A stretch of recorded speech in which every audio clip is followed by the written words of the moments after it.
know what would make that better? A cup of white cane coffee.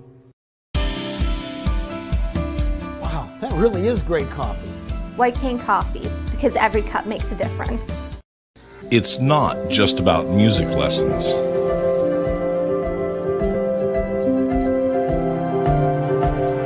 It's about hard work, perseverance,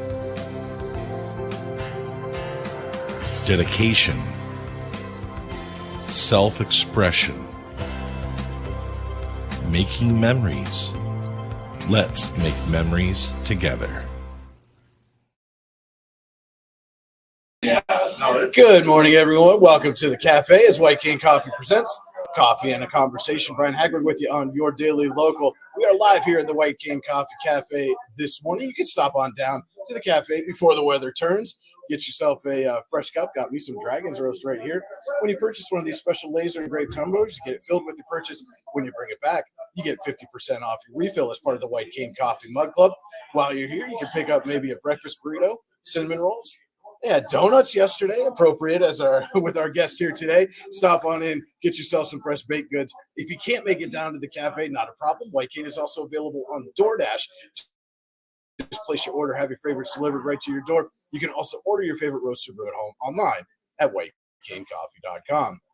And again, this is Coffee and a Conversation. Our special guest today, Warren County District Attorney Rob Greene. Rob, thanks so much for taking some time out with us and joining us here this morning.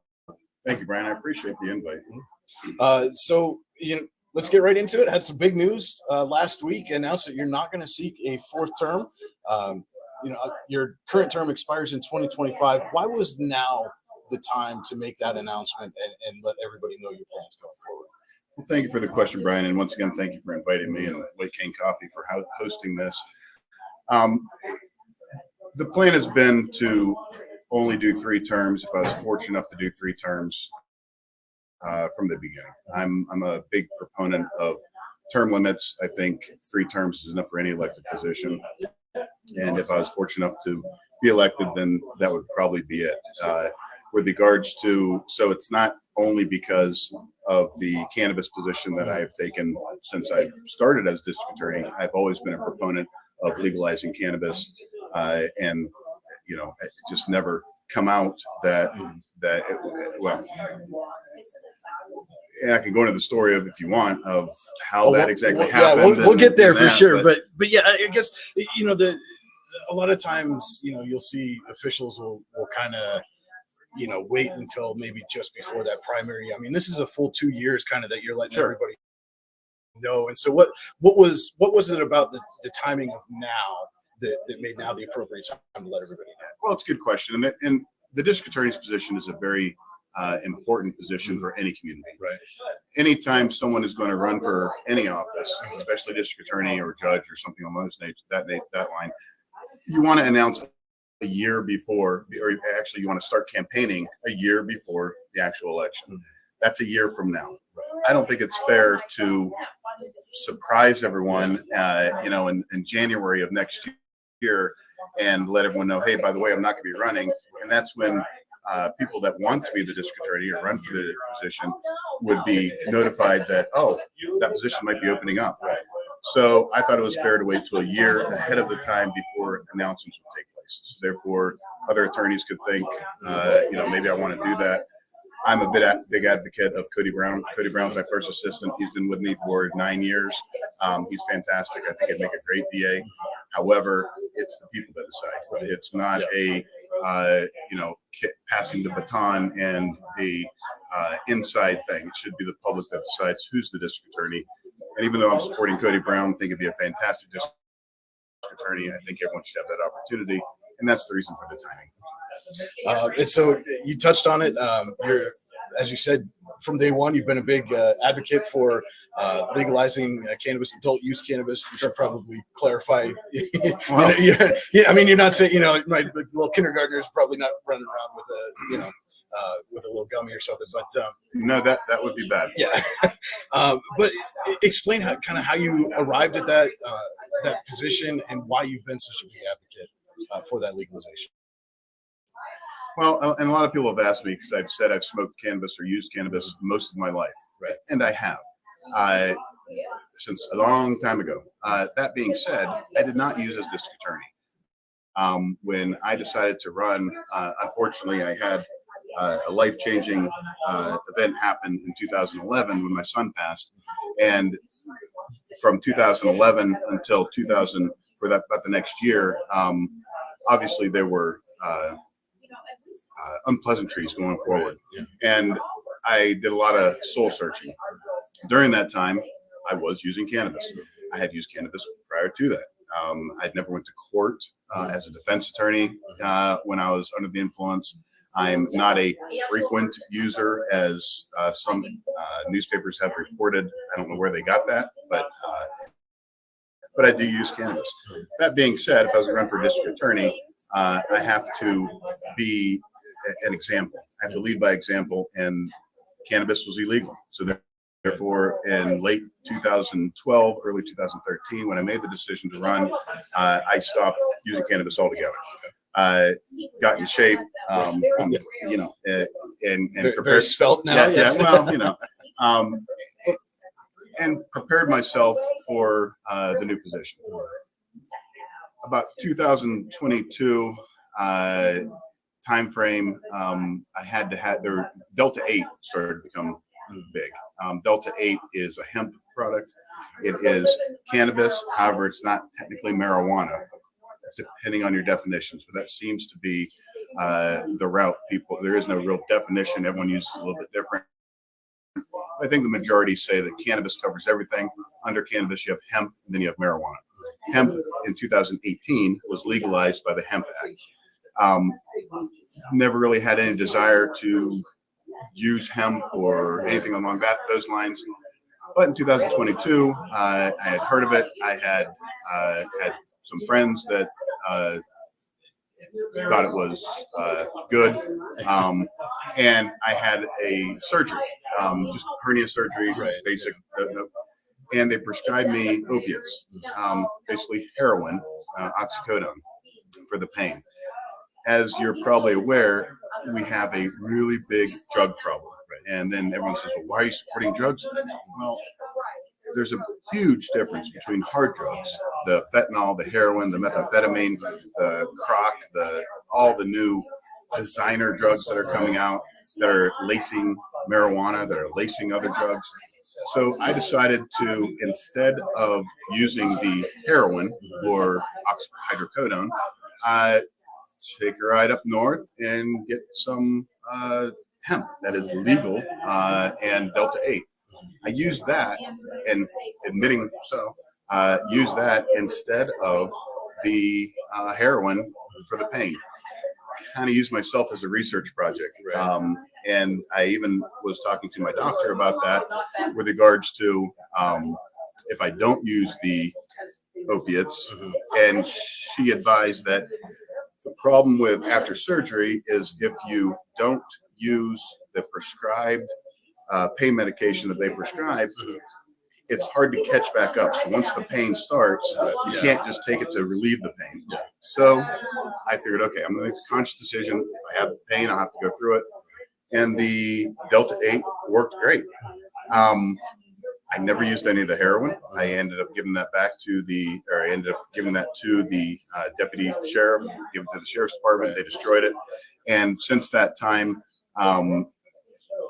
occasionally I had used Delta 8 until I did some research on the processing of manufacturing Delta 8. No regulation. They use a lot of harsh chemicals in trying to extract, because Delta 8 has to be less than 0.3% THC, and the refining process is dangerous. Therefore, I stopped using that. I figured that now that's not worth it. Sometime in May of last year, now it's 2024, so 2022, May, I decided to apply for my medical marijuana card because of medical issues that I had that is, and qualified for a medical marijuana card. And here we are. So when I say I've used it most of my life, never used it when I was in court, never used it. I'm a very infrequent user of marijuana, but I have used it most of my life, just to clarify that, because that's one of the biggest drawbacks I get is How do you prosecute someone for something that Right. you know you say you're using? Well, I've never used it illegally when I was the district attorney. Obviously, prior to being district attorney, yeah, I did some things that were illegal, and I am not perfect. I have drove faster than 55 in a 55 mile per hour zone, and I have used cannabis. And the two aren't that far apart. Cannabis is, it would be hard to argue that it's worse for you than alcohol. And you hear that argument. And, it's just something that I believe is extremely helpful. Now the research is coming out that it's not only not bad for you, it could be good for you. It helps your immune system. It helps in so many different medical procedures or medical diagnosis, and it's non-addictive. People say, well, wait a second. Yes, it is addictive. It's addictive because you like it. It's not chemically addictive like alcohol. Hasn't killed a person yet. There's not been one overdose ever with cannabis. Alcohol kills untold people every year. So does heroin and fentanyl. Anytime you want to interrupt, let me know. Because once I get up on my soapbox, I start going. You go. I got things going, okay. But by all means, continue, and we'll circle back on as necessary. Thanks, Brian. I appreciate that. This country has a huge drug problem. Huge. The drug problem is attributable to at least 90% of crime. And what I mean by that is burglaries, robberies, violence can be directly related back to use of hard drugs and either on the drugs at the time or looking for money or something to sell to get the money to get drugs. Sure, absolutely. So, and it's been shown that states that have legalized marijuana recreationally and medically, but recreationally, have had their opiate deaths drop almost 25%, 24.7%, I think is the exact number, somewhere in that range. A lot of people that start to use cannabis stop drinking. My preference of if I'm having a drink, which I can talk about, no one will bat an eye. I like scotch. I liked scotch. I've had, I would drink scotch every other weekend, something like that. I mean, I don't drink anymore at all. If I'm using cannabis once every couple weeks or whatever however often I'm using it, I guess frequently can be defined in many different ways. But that being said, it is a substitute for the harder drugs, and I include alcohol. I mean, alcohol is, if abused, can be extremely dangerous. It can make you violent. Talk to local law enforcement. Ask them how many times they've ever gotten in a fight or a brawl with someone that was high on weed only. I've talked to numerous officers, and never has that happened. Never, not once. Alcohol, well, that's a different story. People are starting to realize that the old reefer madness, government telling you that it's bad. I mean, and Brian, let me tell you this. In 1974, there was a study. The federal government that is completely anti-cannabis, obviously the DEA, who is determining now whether it should be a Schedule III drug or not. And the papers came out yesterday actually detailing how the U.S. Health Department has said that it should be deregulated as from a Schedule I to a Schedule III. Schedule I, for those of you who aren't familiar, it means that a drug has no legitimate purpose whatsoever, and that it's highly addictive. Both are completely untrue of cannabis. That being said, the health department has agreed, sent the memo to the DEA saying that it should be rescheduled. Cannabis should be rescheduled as Schedule III. The FDA agrees. The papers were actually released yesterday because of a Freedom of Information Act that was of a Freedom of Information Act, and now the DEA has to make a decision whether they're going to do that or not. There is a laundry list of former DEA agents, DEA directors that are adamantly opposed to legalizing cannabis or making it a Schedule III. Why is that? Well, I think anytime that you see an issue that doesn't make sense, why a person is on one side of it, it's usually one thing. That's money. And I think the DEA or pharmacy, big pharma, and lots of organizations the alcohol industry is hurting somewhat in states that regulate or that deregulate marijuana or legalize marijuana. So it's the money that's talking, trying to keep it from being legal. Why is the DEA against it? Well, because then what are their guys going to do? Well, how about go after fentanyl? How about protecting the border and keeping the fentanyl on the hard drugs coming up from the South? We can refine our resources, and that's what we've done with our drug task force here in Warren. We don't actively seek out marijuana or cannabis. If it falls in our lap, it falls in our lap, and we handle it accordingly. But what we go after is the fentanyl and the methamphetamine and the heroin and the hard drugs. And that's where I think our resources are most effective, instead of going after a plant that isn't hurting us all.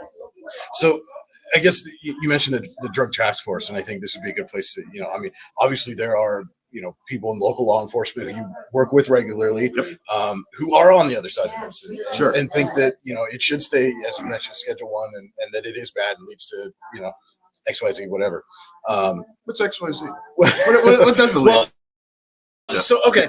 All right. So, but I know, right, growing up, and we had DARE, right, in the classroom. Absolutely. And marijuana, cannabis, whatever, was always referred to as the ultimate gateway drug, right? It is absolutely a gateway drug. Yeah. It's a gateway off of heroin use. It's a gateway off of fentanyl use. Saying it's a gateway drug is like saying coffee is a gateway drug to smoking cigarettes, which is a gateway to using alcohol, which is a gateway to using marijuana. I mean, for me, it's the gateway to more cinnamon rolls, but more cinnamon rolls. Stop on down to the cafe if you want some cinnamon rolls. They're great.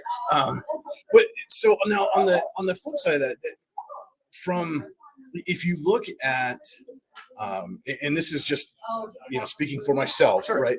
Kind of something that I postulated in my head. If you look at, I like that word, postulate. I try to improve my vocabulary. But if you look at a drug dealer and as a business, right? So the goal of business is to get more customers, keep people repeat customers, et cetera, right? And so in terms of being a gateway, does it then open the door if you are, if you're the person selling, and you've got somebody that comes back and, say they come back every week and, hey, I want an ounce of marijuana. I want an ounce of marijuana. At some point, does the gateway then become, that's the opening for that dealer to say, well, hey, you're coming in every week for an ounce of marijuana. Why don't you try this? Right. And is it more, that's the way the door opens to that you transition from marijuana to harder drugs, as opposed to, oh my gosh, I've been so addicted to marijuana that I've got to get something else because now my body's used to it. Sure. And great question, and I appreciate you asking. First off, you touched on there's a lot of law enforcement that are against it, and there are, and they're good people. I have no issue whatsoever with the opinions of different officers or chiefs or whoever, sheriffs, that may be against the use of marijuana, and they're very good people, and everyone's entitled to their opinion. That being said, and we've had these arguments or discussions many times, and in a very friendly nature. We have one of the best law enforcement groups in Warren County, anywhere in the state, probably in the country. We have fantastic law enforcement here in Warren County. That being said, directly to your question, that's what is increasing. Two things. It's a huge argument to regulate and legalize marijuana, because if I'm getting my marijuana from Brian, you're my dealer, and I'm buying my weed from you. All hypothetical, but for the record, this is hypothetical. So, and you're selling me weed, and first off, I don't have any idea what I'm getting from you, except for a baggie of weed that you're saying is good. Yeah. Two issues. One, how do I know what that is? And with the abundance of marijuana now, that the deregulation or lack of some states saying it's legal, some states saying it's not, cops not knowing how to handle it, DAs not knowing how to handle it, you've inflated the market, and there's so much weed out there that it's dropping the black market price immensely. So what keeps me coming back to you? You have better weed. Well, how do you have better weed? You sprinkle a little bit of something in there Right. so that it makes it better. So first off, it's dangerous. Buying weed from your local weed dealer can absolutely be dangerous. Kids have died in Erie because it's close to here. Fortunately, thank God, we have not had a death here in Warren County because of laced marijuana. We have had that with pills, where kids thought they were buying Percocet and they ended up buying fentanyl. But it's out there, and Warren is always one of the last ones. We can always see what's going on, what's going to happen with the drug market by looking around us. That being said, regulation is a must. I want to go to the local liquor store down the block here, they cut a few doors down, and when I buy Johnny Walker, I buy Johnny Walker Black, or I buy Johnny Walker Red, and know exactly what I'm getting. I'm not going to my drug dealer and hopefully it's good. So that's first and foremost, it's much safer if you and I do absolutely agree in regulation. I don't think it should be a free for all, and I can just go buy weed wherever I want. So first off, the regulation, the quality, you have consistency in what you're getting. Number two, with regulation, right? You would have things, when you go buy, a bag of donuts, right, or a bag of chips at the store, right? There's an ingredient list. There's, all that kind of stuff, and so you know exactly what you're getting, and those are things that with regulation you can, that's if you're going to be, an authorized distributor, seller, whatever. Okay, you have to have an ingredient list, and periodic. If somebody comes back and says, "Hey, that was off," right? When you're buying a 10 milligram gummy, or gummies are illegal right now in Pennsylvania, but let's say a 10 milligram, whatever and 10 milligrams seems to be the standard at this point, or 5 milligrams. When you buy 5 milligrams, it's 5 milligrams. It does have that label from a dispensary. Where buying it from Brian, the drug dealer, I have no idea. So you're getting that consistent, what it's going to do to you, whether it's going to affect you so that you can't function, or maybe you do want to today's football day. And yes, I am rooting for the Browns. I'm a diehard Steeler fan, but how do you not root for Joe Flacco? Joe Flacco is the comeback player of the year. That being said, I want to make sure I'm getting what I intend to get.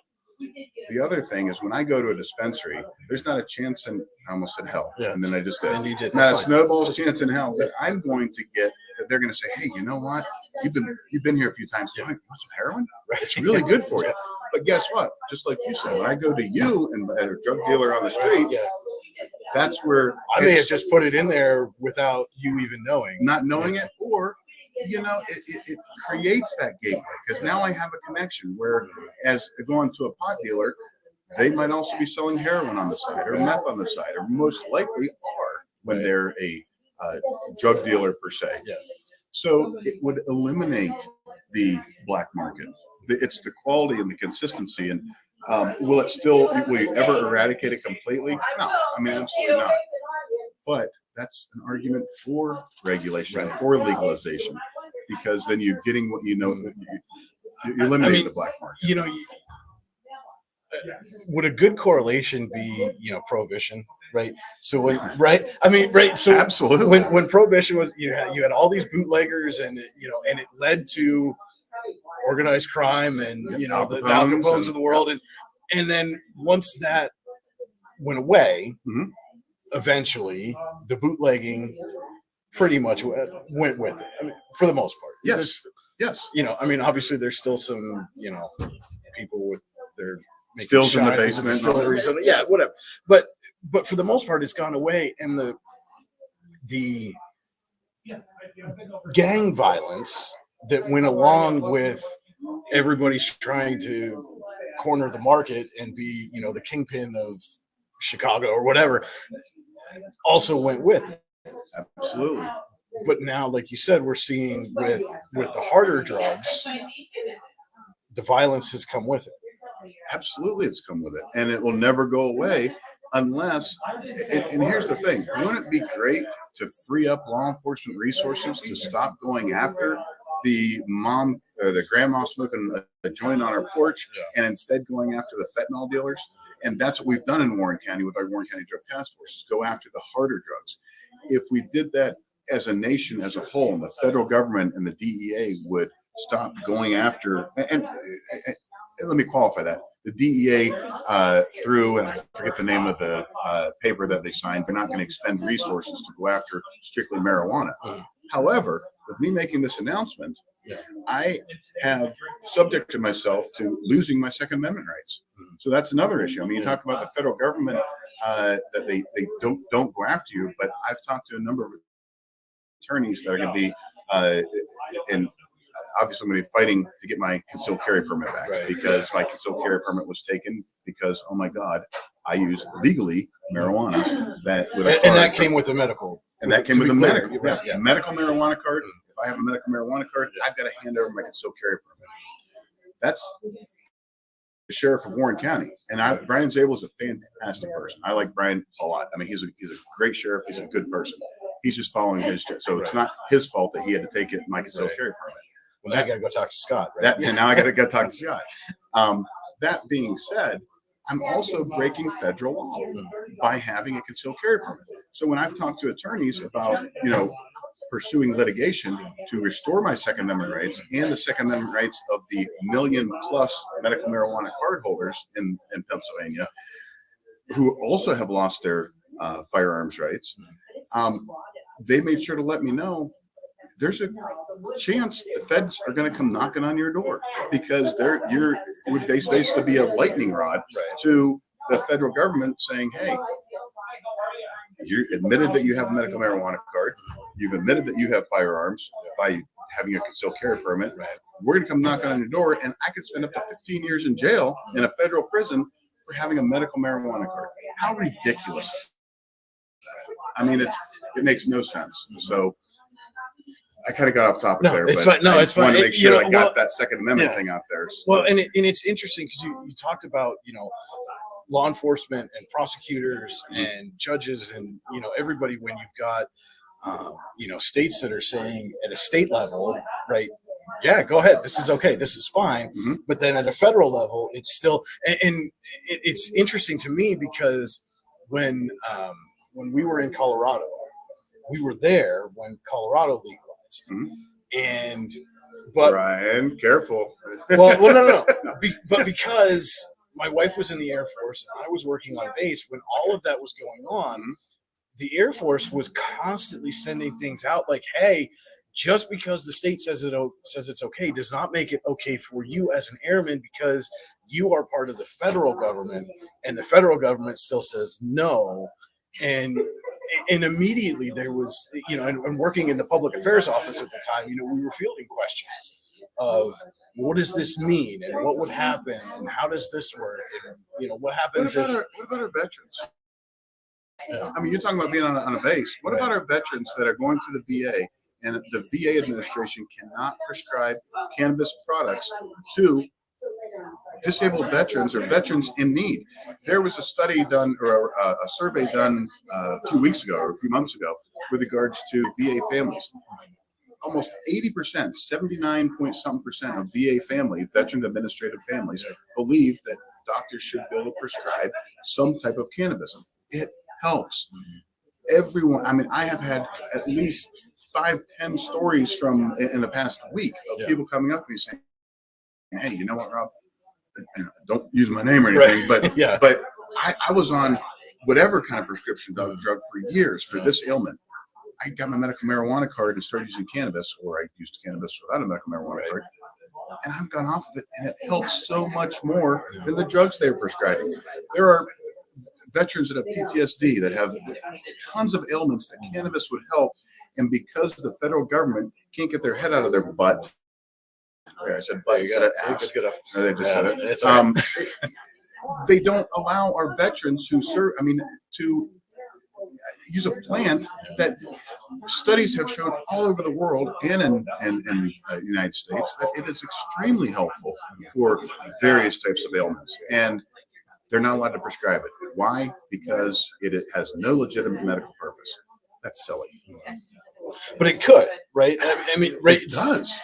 But you'd have to first change it being from Schedule 1. I mean, this was one of the things that you touched on in the letter that you sent last week was that you can't really do the things that are necessary to give it a legitimate medical purpose until you reduce the schedule and allow those kind of trials and things to happen. And I think I started to touch on in 1974 the DEA, and I don't know if I finished that or not. If I did, I'm sorry for repeating myself. But in 1974, the federal government decided, it was rumored that, well, besides the fact that in Reefer Madness, and basically it was a racially motivated law to get rid of cannabis. There was actual data that said cannabis makes white women want to sleep with black men. For real. I mean, that's where it started. So after Prohibition, okay, alcohol, we can't, we're going to get rid of the attempt on prohibiting alcohol. We're going to outlaw cannabis. Why? Well, because a lot of white people don't use cannabis and black people do. So they outlaw cannabis. Now, here we are in 1974, and they're doing a study to show how it affects your immune system, how cannabis affects your immune system and makes people sick, makes people insane, all these other kind of things. Maybe that's the reason why. It might be an answer to the question. There you go. But 1974, Virginia Medical Institute, or somewhere in Virginia, a college did studies on this to see if it affects your immune system. What those studies started to show was that not only did it make it so your immune system, it debunked the theory that it hurt your immune system, and actually enhanced your immune system. That program was immediately cut, and all funding was, there's no longer any funding to research cannabis. But the big question is, did they determine whether it makes white women want to sleep with black men? I mean, it's absolutely silly. It's about control. It's about money. It's about big pharma being able to give you a pill instead of you being able to help yourself with cannabis. Well, and disproportionately impacting minorities. I mean, let's be honest. That's part of it. It absolutely is disproportionately affecting minorities. And I mean, even here, right? Like in this region, you can see that how that impacts, minorities more than white people. The statistics showed all over the country that there is a disproportionate amount of whether you say black, African American. I don't see any racial thing in saying black, but I don't mean any ill intent. But yeah, it does disproportionately affect the minority community. In Warren County, you just don't see it because we don't have the diverse population of the nation. But is that the reason why it should be? No, I mean the racial component is what started it back in the 30s, which there was lots of racism. I think we've outgrown that somewhat, except for a few hicks that don't understand logic. That being said, and I said that, hicks that don't understand logic, for anyone who thinks that there's any difference between because of your color of your skin. But that being said, why not at least do studies on it?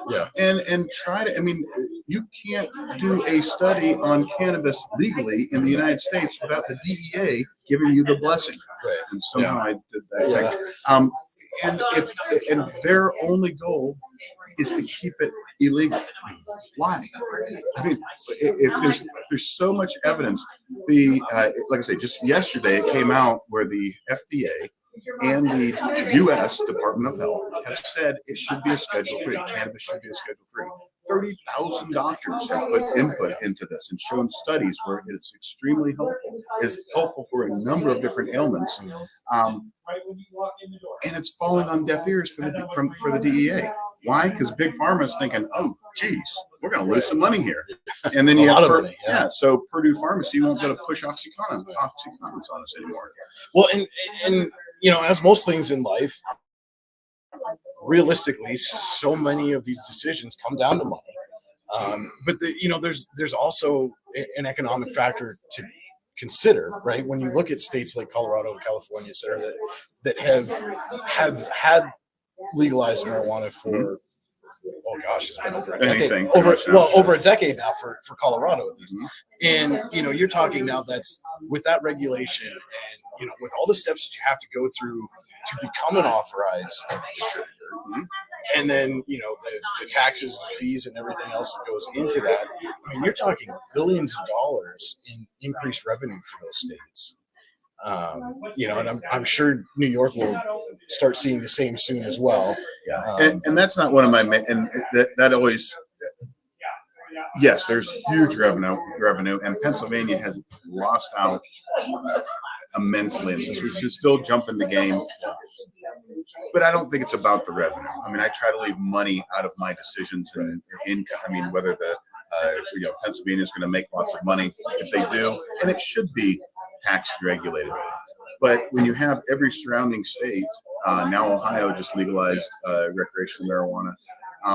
We're behind the game. I'm a member of the District Attorneys Association. I'm on the board for the PDAI. And years ago, 2021, I came out with I was always advocating for cannabis legalization. And there is the issue with regards to DUI and cannabis. And that is an issue. That's an issue. And the kindergartner, which you said, keeping it out of kids' hands, making sure people don't drive or operate heavy machinery when they're under the influence and can't. Those are the two issues we need to really focus on with regulation. But that being said, we could have got ahead of this train that no one's going to stop. Legalization is coming. You're not going to stop it. The toothpaste is out of the tube. Why not get on board, regulate it sensibly? Because what you're also doing with all that taxation and all the licensing and all the expense, you've made it so it increases the price so much that also is helping the black market. And our goal is to eliminate the black market so we can go after the hard drug dealers. Obviously, we want to make the state wants to make money off of it. Why? Because we have to regulate it. We have to make sure that when you do go to the dispensary and it says it's 10 milligrams, it actually is 10 milligrams. And the different cannabinoids that are in the cannabis are listed in certain percentages, and they're correct. Right now, even at dispensaries, how do you know what you're getting is what they say you're getting? I mean, you got a lot better chance than Brian the drug dealer. But that being said, So and one of the other things, again, going back to the letter that you sent, was that Pennsylvania has an opportunity to be at the forefront of research and development, and you look at an area like Warren County where if the go ahead was given. Not only research, development, but farming and agriculture and growing and production and distribution and all those kind of things. You look at it for an area like Warren County, and there's again throughout the region, there's a lot of places that are just like Warren County that are. This could be the opportunity to really kind of bring back that. That production that's been lost with some of the companies that have left or have had to downsize, over the last 30 years or so. And hopefully we're not too far behind. The industry is still very, very young. It's growing exponentially and faster than they thought it was going to. I fear that because our legislatures can't seem to get together and agree on in Pennsylvania. But absolutely, the farming economy here, my big push is with research and for medical use because it has helped so many people. But and if you're down anything I say, Google American Cancer Society. Everyone knows about and I'm sure trusts the American Cancer Society. Look up the American Cancer Society and see what they say about cannabis. There are studies that show it eliminates or attacks cancer cells. Cannabis attacks cancer cells in animals. The tests that they have done so far.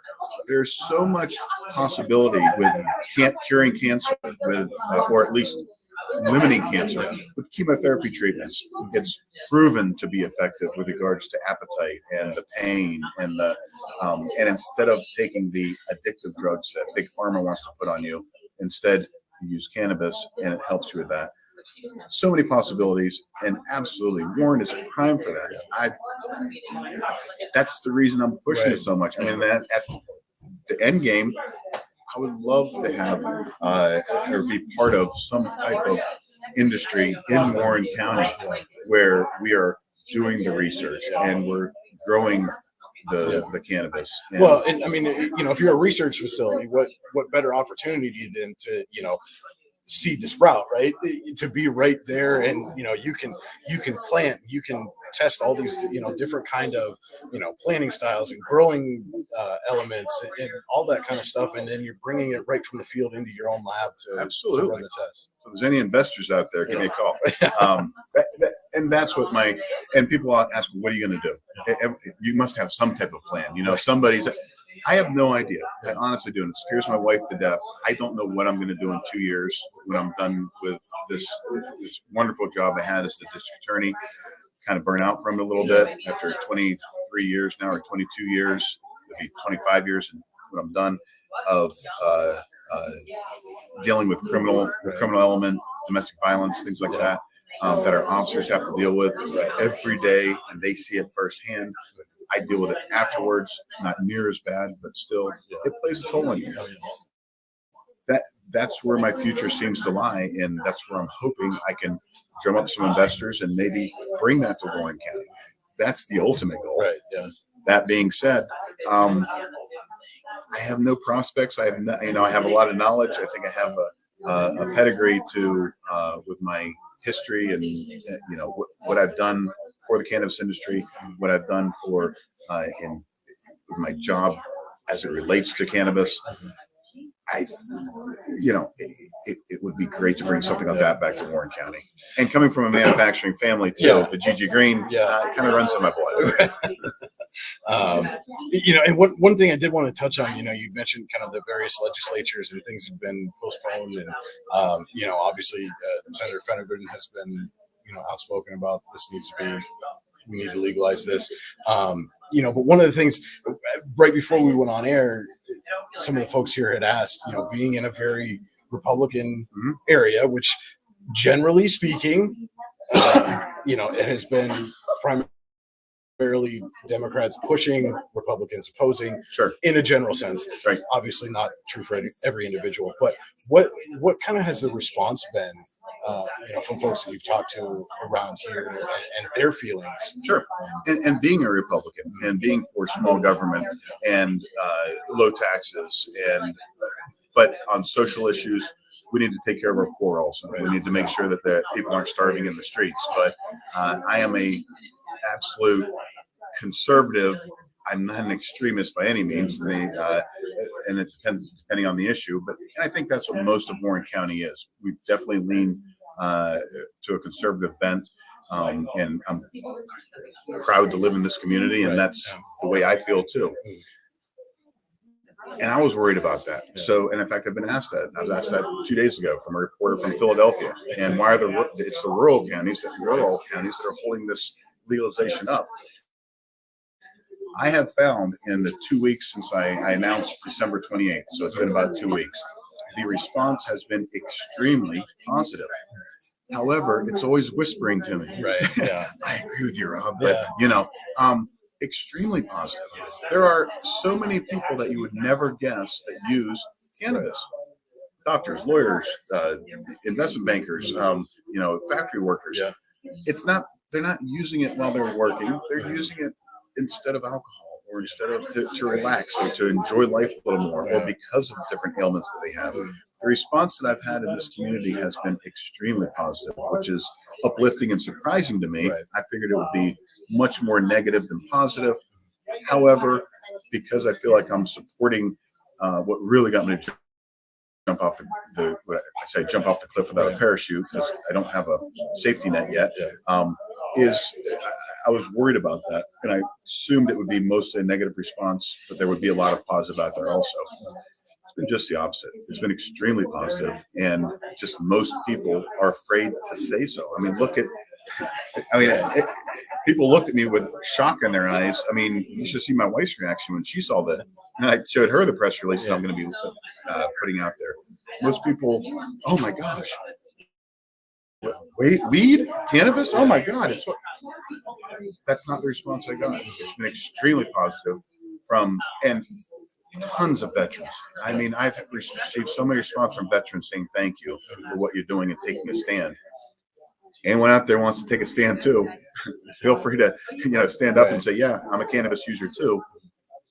The problem is, in fact, when I first came out with talking about law enforcement years ago with regards to my stance, I had a lot of support from various law enforcement officers, even vocally. When some of the chiefs came out, and there was an article, it's no surprise, from the chief of Conowanga Township, the sheriff, and the Youngsville chief were adamantly against it. All the police officers kind of were silenced, and it's unfortunate because they should be able to speak the truth. And the truth is, cannabis is not a problem in Warren County. Cannabis doesn't create violence. Cannabis doesn't create the domestic violence calls on a Saturday night like alcohol does or fentanyl does. And it's something that I would hope, at least I'm just begging for people that disagree, keep an open mind and take a look at the studies. And it's coming, whether you like it or not. It's coming. So let's try to control the regulations and how it's presented. And you mentioned that when a story comes on, this was a few years ago, the article you're referencing, I think, with the Chiefs. Yeah. And that was with DUI. Yeah. Because if you have a medical marijuana card, if I have THC in my system because I might have used over New Year's. Right. Yeah. And legally. Technically, when I drive from right here to my house, I could be guilty of DUI because I would have metabolites in my system that are the leftover from THC. It's the leftover elements that stay in your fatty cells, and there's a lot of fatty cells, so it stays in there for about a month. So if I were to be in an accident or whatever, and I have any metabolites whatsoever, even though I haven't used in weeks, I could be guilty of a DUI. And our superior court in Pennsylvania said, no, that's technically the law. Yeah. And since the federal government says it's Schedule 1, you're guilty of a DUI. That's not right. So in 2021, I came out with a memo, sent it to all law enforcement, sent it to all across the state, to the judges here, letting them know I'm not going to prosecute a DUI unless there's actual signs of impairment. That's another issue that we have. It's hard to detect what is actual impairment. But that being said, to say that if someone went to Las Vegas and smoked a joint legally, comes on vacation, comes back here, and a week later gets a DUI in Pennsylvania, that's wrong. Because it's not like you're saying, days later, it's not like an alcohol DUI, right? Where like if you had a drink on New Year's, you're not gonna blow a 0.8, right, when you get pulled over today. No, the next morning you're gonna blow. I mean, you'll be under a 0.08. You'll be fine. With marijuana, it stays in your system, and you don't continue to be high. It's just the metabolites from the process stay in your system, and because it is a Schedule 1, zero tolerance, you can be guilty of a DUI, and there are DAs in our state that still prosecute that. I think I can say from just talking to the board members of the District Attorney Association, most agree you shouldn't be prosecuting those type of DUIs. However, there are a number of DAs that, nope, it's illegal, it's a Schedule 1, we're prosecuting those. Well, and you had, there was a system that you had sent an announcement about a short time ago. Different factors that was kind of like a brother, but would it kind of parse that out a little bit more? If I'm trying to remember correctly, it's been a while. It was June of 2021, so it has been a little while. But basically, I listed a number of different factors with that officers should be looking at, and there is actually legislation right now. I don't remember the exact 983 or something, but it's went through the House. It's now in the Senate, I believe. That would eliminate that, and somewhat mirrors my letter of 2021, where you're looking for outward signs of impairment. Red glossy eyes. Although I don't know how red glossy eyes makes it so you can't drive, and sometimes people have red glossy eyes. That being said, it is a contributing factor to show you might be under the influence at the time. So you put that, okay, there's a check mark. The fact that the lack of attention. And what's key, I think, too, is what's called DREs, drug recognition experts. And we have a few of those in the Warren County that can show, and they're trained to especially look for signs of actual impairment, not that you used marijuana 4 days ago or a week ago, that you're high at the time. The fact that there's an accident, the fact there's a number of different factors you can look at, and that's what we're looking for, not just do you have a metabolite? Let's go take your blood and see. So we have people have been commenting throughout the show. I have an interesting question for you from Raul Duke. Being a cannabis user and knowing the laws are so old and out of date, why not start with trying to decriminalize up to 30 grams within Warren County and then follow suit with Pittsburgh and other municipalities? That'd be great. I mean, maybe. I haven't given it a whole lot of thought, but I can't create the law. Yeah. I'm a DA that has to follow the law, but I do have what's called prosecutorial discretion.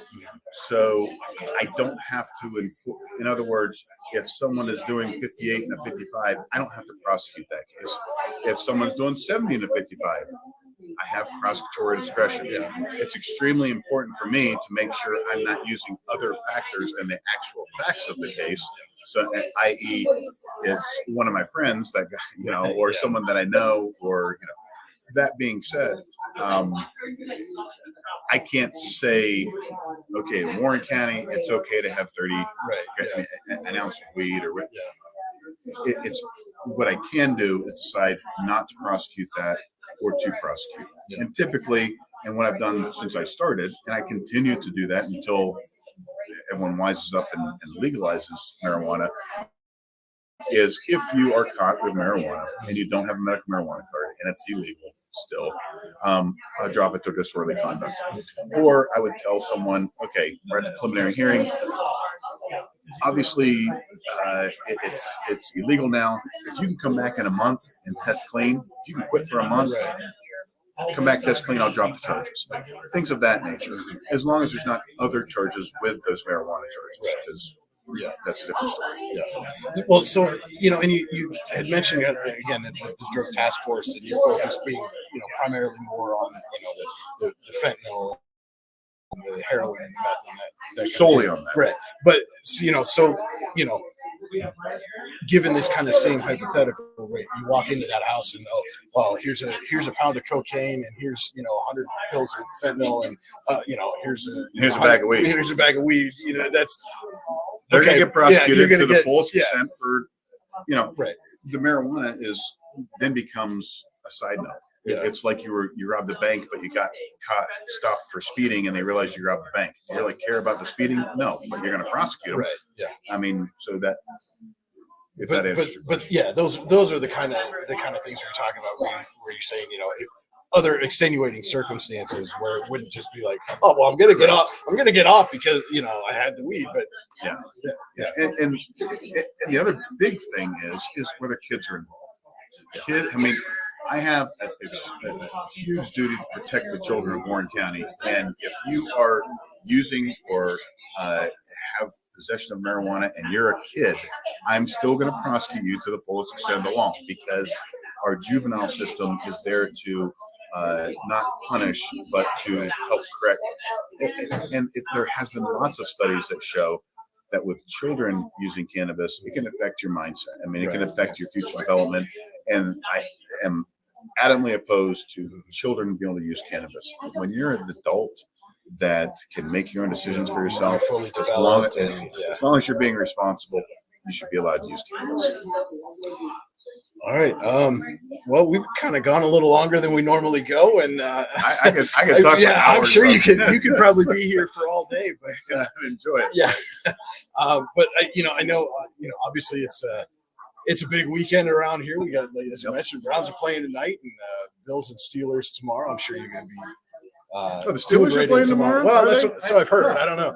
Well, apparently, if they can dig out the stadium, Yeah, are you going to go shovel? Or I'm absolutely not going to go shovel for $20 an hour and try to make my way up there. My son, who is goes to college at Penn State Barron, wanted to talk to mom last night. We can get cheap tickets, I heard, and he wanted to go up with a bunch of friends, and absolutely not. No, we are all diehard Steeler fans, though. Sorry about the Buffalo fans here. We have nothing to lose. Right. Buffalo has everything to lose, so go Steelers. And so, thanks, Mom. Deb Hagberg asking, where can people get in touch with you if they want to have a further discussion about this or get some more information or things like that? Yeah, the Warren County DA's office. You can always call the district attorney's office. I do obviously have a full-time job and we're constantly busy with other things, but I most of the time answer most all questions unless they're silly questions. But feel free to.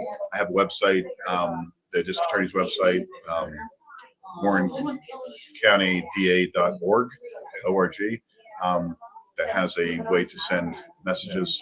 So feel free to give me a call and tell me how wrong I am or how you support me. I appreciate it.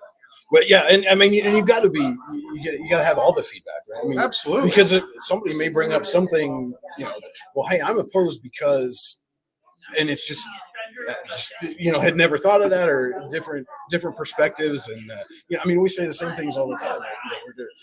Hey, we go out and cover news stories or cover sporting events, and we do it in a certain way, and it's like, well, if there's maybe a different way, we've got to be. And isn't that great? Isn't it great to live in America and we can have different opinions and the other the law enforcement and there is a lot of law enforcement officers that are against it. I would truly say I think more law enforcement in Warren County, if they were asked with no ramifications on what's going to happen to them, more would agree on legalization of cannabis than to be against it. That being said, I love the guys that I work with, the chiefs that I work with, the sheriffs, even the ones that are dead set against it. I have no issue with that whatsoever. And I love to talk about it and debate it. And on some issues, I might be off. And I love to discuss it and debate it.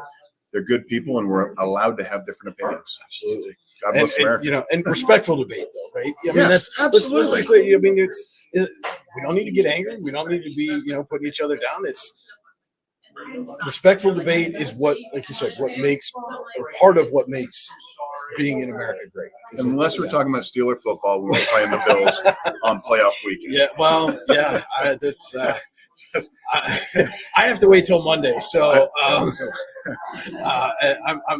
an Eagles guy, and that's been painful for the last month. It has been. It was great at the beginning of the season. Yeah, it was. Something happened. I'm hoping they can channel that. That team that came back and beat the Bills earlier this year, and channel that on Monday. Now we've eliminated all the Bills fans from the program. So, however, it's more than likely we know what's going to happen with the Bills and the Steelers. Yeah. The ratings on the wall, the spread says so, and then I will be rooting. I am actually the Bills are my third favorite team behind the Green Bay Packers because my son's a Green Bay Packer fan. So I will jump on the Bills bandwagon after if they get lucky and beat the Steelers with that. If my team can't win, I would love to see some combination of Detroit, Buffalo, Cleveland in the Super Bowl. Sure. I think that would be fantastic. Yeah. One of those teams gets a Lombardi. We're getting into Joe B's podcast. Well, yeah, that's true. We don't want to steal Joe's thunder. But he's a Bills guy, so you'd probably agree with us as long as it's Buffalo winning out. Thank you for inviting me. Yes, Rob, it's been a fantastic conversation, and look forward to having more of them. And absolutely, anytime. Certainly look forward to seeing how things go in these next couple of years, and then what you do following 2025. It'll be interesting. Yeah, thank you. All right, well, that'll wrap it up for this week's edition of Coffee and a Conversation presented by White Cane Coffee. And again, as you can see, the cafe is happening. It's the place to be. Come on down. Again, it's starting to snow a little bit, so get down here pretty quickly. Get yourself fresh coffee, cinnamon rolls, Danish is available. And if you got to take it home, they got bags of coffee to take home posted as well. So for Rob Greene, this is Brian Hagberg saying thank you so much for watching, everybody, and we'll see you next week. You know what would make that better? A cup of White Cane coffee. Wow, that really is great coffee. White Cane coffee, because every cup makes a difference. It's not just about music lessons.